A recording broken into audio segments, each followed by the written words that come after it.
Being a Waldorf teacher is such a privilege and a joy. I'm lucky every day that I get to come to work and be with the children and experience life through their eyes. One of the most important things about a Waldorf kindergarten is the rhythm that we present to the children each day.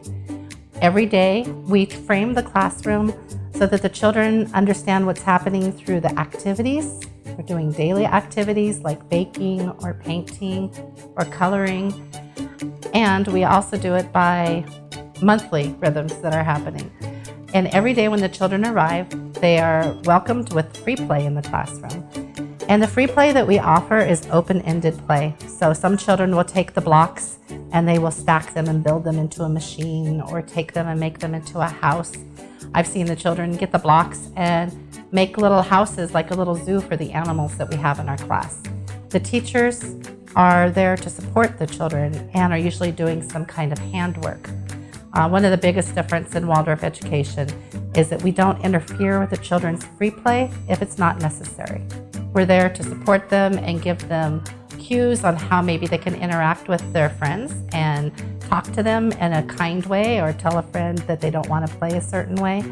But we really want the children to learn how to interact with one another and become social beings. Now, when we do baking with the children, it's not just for the fun of it and because it's delicious, but the children are helping to measure all the ingredients. They see what happens when we add the yeast and the warm water and the sugar and how it bubbles. And we call it a little bubble party, and the children will come and see all the bubbles that are happening in the bowl. And then we add the flour, and they get to see through a creative lens, but they are also understanding on a level as they watch the yeast and the flour grow bigger and bigger that something is happening. And in their minds, it might be a little magic, and sometimes they ask why that's happening. And we just let them use their imagination, because again, in a Waldorf curriculum, we really build on their imagination, because with that imagination, they will be able to figure out and come to their own conclusions as they get older in life. And that's what we're doing, is really building a foundation for them for learning for the future.